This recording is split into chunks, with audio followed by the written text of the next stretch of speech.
what we wore today as a coquette crew. You got some soft lips and some pearly white. I wanna touch them in the dead of night. Ma, that TikTok was so fun and so harmless. What could possibly be wrong with that? Very good question, Jessica. So while that TikTok seemed really fun at the beginning, that's honestly the issue with it. TikToks like that are showing up on girls' For You pages over and over and over again because the platform is so immersive. And because of that, they're taught to think that this way is the one way to be pretty and feminine. It's a very aggressive form of femininity. And that's just like one very singular, narrow-minded, and unachievable trope for most of them. And so to think that that's the only way you can be a girl is very detrimental. What is coquette? That's a good question. All right, so first off, it's originally like just a French term that means flirty. Oh my god, wait, like in Spanish, coqueta means flirty. So Wait, like, really? it's also like, Okay. it probably has like a Latin meaning behind it too. Yeah, it's totally like a romance language as well. Yeah. So like the term itself isn't that detrimental, right? We're just flirty girls, we're twirling our hair, whatever. But there's actually a lot of history that goes along with it. So there's always been like a coquette figure in like French and English media.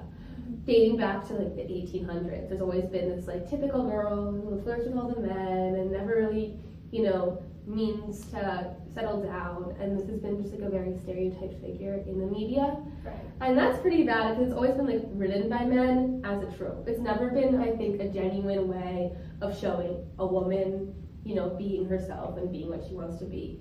And that translates all the way down into like much more recent times. Did you read Lolita in high school? Yeah, but I've seen the movie. Have And I was you seen the movie? traumatized. What traumatized you about it? That's a good It was question. just, like, yeah, she was like so, like Lolita herself, like in the movie they make her look older. Like I know she's supposed to be like a middle schooler, she's 12. Yeah. Like she has braids all the time. She's always in like this lacy white tops. Like I wonder what I'm wearing. hair. Like she was literally the epitome of women. And so Yeah. like, when like that man was kind of like looking at her, she's like, dude, she's literally like the woman of my dreams. Like nothing can compare to her. So that made me really uncomfortable because I was like, you don't like her. Because I think later on, like in the movie, I think I'm a person saying it too. She like grows up and obviously like she's not the same old little Lolita she was, and that's kind of what gets him. Like that's when he leaves her. So like, that's so like at first like it was disturbing already. She's a kid, and then you leave her because she grows up, and I was like, that is the problem. This is the problem summed up in one movie technically. Like, Yeah. No, the No. fact that you're saying that is so on brand because a lot of people felt that way when they saw this movie. Because she's supposed to be a 12-year-old in the book, and then she's like wearing these outfits with these braids, and she's so sexualized, and it's kind of justified in the movie because of how the male gaze framed her. It was very much a male gazing movie, and this Lolita is very much a coquette in the book. On all the internet discourse, they still call her a coquette, and there are terms like coquettish throughout Lolita. It's kind of hilarious, and so. Lolita is kind of like the modern version of the coquette, but the issue is now, not only is the coquette a trope, the coquette is like this little girl who's 12 years old and sexualized. So we get this like male objectification thing, but we also get this sexualized thing, but we also get this childish thing, which all aren't really something you want to aim to be necessarily, Right. which is part of the issue with the trend. So when people saw that movie Like You, they got really into the style, and there's this whole like Tumblr thing in the early 2000s where all these girls were trying to be coquettes, or more specifically nymphets, because of the movie, and that got really bad because it got like pornographic. Oh my god. So Tumblr shut that down, but that's an example of like what really can go wrong when people conform to like a stereotype in a book that's not meant to be copied. People can like have creepy predators. Yeah. Yeah. So we've talked about like media and movies and books and Tumblr. Yeah. What do you think is specific to TikTok? Yeah. That this trend is kind of like manifesting itself on there and so detrimental on there. So I think on TikTok, there's already all these like subgenres going on, right? Because TikTok For You pages are supposed to be really targeted to who you are. Have you seen all those? I read this New York Times article that was like, my TikTok knows my sexuality more than I do. It's very much, It knows my culture more than me. I was like, wait, I didn't even know that. Or, Wait, like, what have you learned? Like, I learned all these things, like, Cinco de Mayo. there's like that stereotype, like everyone celebrates Cinco de Mayo because it's like when Mexican beat like America or something like that. Like that's why it's so celebratory. Mexico beat France. That war was a whole different war. They're like, no, they say Cinco de Mayo is like Mexico Independence Day, which is why they say like it's from America. Yeah. And then I learned that through TikTok, which I'm like, damn, I should have known this. Like, TikTok is so like, I know you're Mexican, I know you're a girl, or like little things like that, or like makeup, like the makeup I buy, they somehow know what I buy, and they're like, this is ways to use like the makeup palette that you already have. And I was like, how do you know I have it? Like, Yeah. Did you go shopping with me something? No, I think The it's algorithm. TikTok. Yeah. I don't believe that it's not recording us, but I think that's a different story. So anyway, if you see like one video of coquette and you like it, it shows up again and again and again on your For You page. And I think that's what's so problematic about it. Because people say it's good because they're like, oh my gosh, you know, I'm told not to be girly and now I get to be girly. Like, this is great. But I think it's really bad because the people that are seeing it aren't the ones choosing, oh, I want to be girly, I don't want to be girly, right? They're being shown it with no excuse. Like, you just have to scroll and scroll and scroll. And that connects to, do you guys know who Judith Butler is? No. So she's like very much feminist, modern, awesome. Mm-hmm. And she talks a lot about gender. And her whole shtick is that essentially gender is a construct, which, duh, you knew that. But gender is a construct because it's a performance. So like you see like people perform how they are a woman, and then you think that's how you should be a woman, and then you copy that. Mm-hmm. And then that's how you become a woman, and it's a self-perpetuating cycle of like how to be a woman. And so Gotcha. I think that really applies to like seeing coquettes over and over and over again on your For You page on TikTok. Because if you're seeing like people in girly little pink dresses all the time, and it's like, oh, this is how you be a pretty woman, like you're supposed to be really demure and talk softly and whatever. Like, that's how you'll start thinking that you have to be a woman. And it's just one trope that's already so awful and sexualized and childish. And all the TikTokers are like with their little teddy bears and tea sets and childish books as they're being coquette. So it's like they haven't even gone away from these tropes. But then these girls are seeing on their For You page over and over again, oh, this is how you're pretty, this is how to be coquette, how to be coquette. It's like a verb. It's not just like, oh, coquette. It's, oh, how to be coquette and how to coquettify. There's like an active change there, which is hilarious.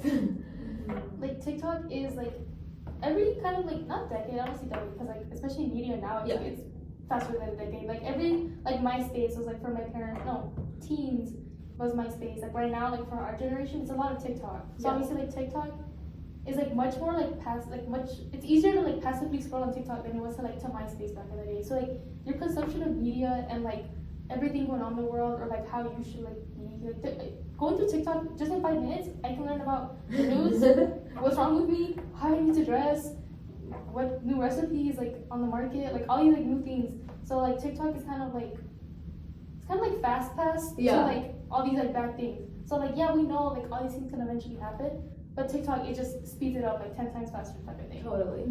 How much time do you guys spend a day on TikTok? I don't want to get that. At least an hour, right? Yeah. Like a couple hours? What do you think? I think I spend like 2 hours a day. It's like an hour in the morning, an hour at night. Yeah. Maybe throughout the day if like I'm free. But it's like obviously it's like in those 3 little hours, that's like 100 hours of media kind of thing. No, it's so much. And it's also like, if you think about it being in your bed, like in the morning and night, it's such like a personal like space. It's like where you're safe, you're letting it invade you. And you're letting it invade you like right before or after sleep when you're pretty, like brain's the mentally most vulnerable. susceptible. Yeah. It's really scary that like whatever you see at these times are gonna be so much affecting you so deeply. Even your subconscious, Yeah. right? Have you guys seen any like cores, like TikTok aesthetic videos on your For You pages, like cottagecore, Yeah, cottagecore, bimbocore. Gothcore. gothcore? I remember this is like freshman year of high school. I was Yeah. like, so susceptible. So obviously like I don't know who I want to be. Like uniforms weren't a thing no more. So obviously I can dress how I wanted. And I would go through TikTok and I was like, wow, like I love this goth stuff. Like I love what it stands for. I love the clothing. And so I started dressing like that. Like I Really? started buying the corsets. I bought the boots. I started dressing like that. And I look back now, I'm like, that wasn't me. Like, why did I dress like that? And I was like 14 years old. I had no reason wearing like 5-inch boots. Fishnets, like to high school. Did you hurt yourself in the booth? It hurt walking home myself, but it hurt like walking. Like, I was a kid. I did not used to be running like that, dressing like that. And obviously, like my mom, she never knew none of that. She kind of just let me express myself. But I kind of wish like there should be something kind Yeah. of in, like maybe not my mom, but something should be like in between me and TikTok, like such a vulnerable little girl. Then there's TikTok. Because it wasn't you expressing yourself. Yeah, I was expressing what I thought Yeah. was me type of thing. Like TikTok was like, this is you. I had a similar experience. Did you guys ever watch Best Dressed, Ashley Best Dressed in middle school? Yes. So she was this like YouTube Uh-huh. or who did these like really cute outfits, and my style literally got very close to her very quickly. She very much wears like thrifted stuff, so I started thrifting and like a lot of like slip dresses and lace and big shoes. And I got in trouble with my mom, I remember, because she would wear a lot of like lingerie, like slip dresses, like but like with like shirts under it. And I thrifted one once, and my mom saw me wearing it, and she's like, "Why are you wearing like lingerie, like underwear, out of the house? Like that's so sexualized," because it was like a little middle school me. But I was like, no, it's what's cool, it's what's the fashion. It definitely was not what my friends were wearing, but it was this. I watched her videos like for hours a day, and I wanted to be like her, and I still follow her on Instagram, and so I thought that that was the style that would be the coolest. Mm-hmm. Wait, with so many different like cores and aesthetics, what do you think like makes Coquette special, and like how has it like been able to gain so much traction? Do you think? Yeah. I think a lot of these aesthetics, create traction on their own, right? The reason I came upon Coquette is because it was on my For You page. Yeah. But I think the reason people like Coquette is probably like a sort of anti-girl boss culture of it all, where, it's very much right now, go, do your little MLM, multi-level marketing thing, and wear your suit and go to the office, and there's this wonderful big wave for like corporate America and women not being forced to be in the home, and it is very empowering. But I think with that, there's definitely some shame with like the girly girls. Right. And so I think a lot of these aesthetics are in response to that. Like you guys mentioned, cottagecore, which is girls in, floral dresses on farms.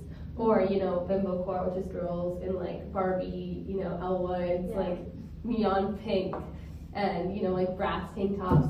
And they're very much about, being purposefully feminine in a way that like. Hyper-feminism type of thing. It's Hyper-femininity. all the cores are a hyper of something. Type of Yeah. thing. Yeah. Coquette, hyper-feminism. Cottagecore, hyper-feminism, but more dainty, like hyper-dainty, Yeah. like type of thing. So it's always like an exaggeration of like something that should be like at what's the word? Kind of like Moderate level. Yeah. like it should be more moderate, Yeah. but like these cores kind of make it like this has to be your life, like this has to consume you. Yeah. Completely. Maybe that's just like with TikTok though, like you need to glorify and make something huge in order to gain like traction. Yeah. Like gain popularity. And I think that's a through line that we'll see in all of our videos, is that everything is purposefully exaggerated for the sake of the algorithm. Mm-hmm. And I think that really goes with kind of our thesis that we've been talking about, that like this is all happening because there are people capitalizing, aka like the creators in the algorithm, and then there's people consuming passively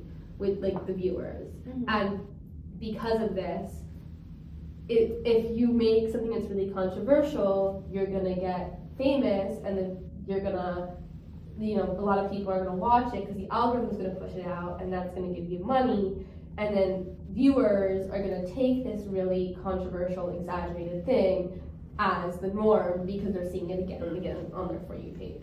And I think we probably, and like for me, that's manifested when people see the exaggerated forms of femininity that are honestly a lot of the time in ways misogynistic and rooted in really bad ideas, and then they take this as like this is the go-to, this is the norm.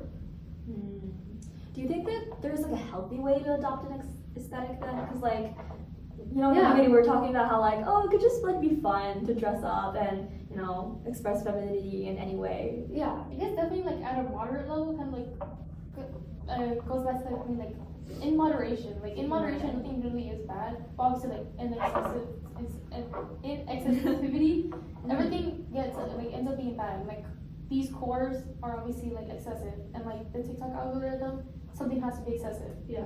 Or like how you were bringing up with the controversy, like okay, they got controversy because like the people realize it gets bad, and then the people that called them out kind of get like no recognition for that, which is like a whole other problem apart from the problems with that, which is like another thing that like TikTok like they don't really do anything against that. They're kind of like, yeah, this is a platform.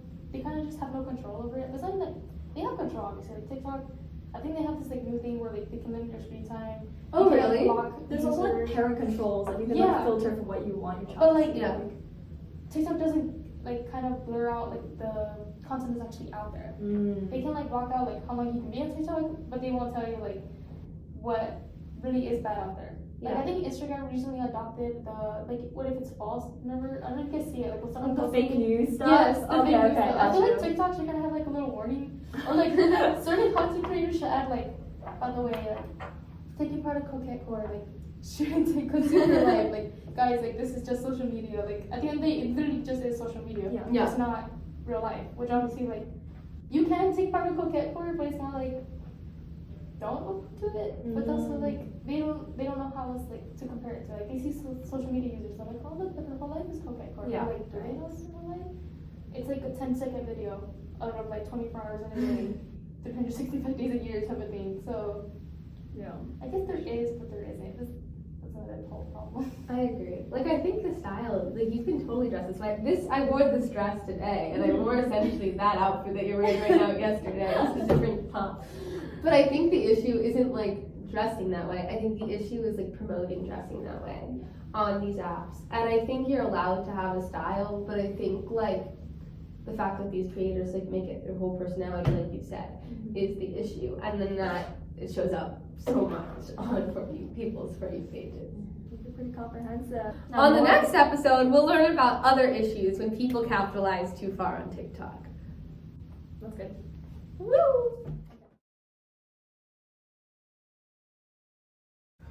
What we wore today as a coquette crew.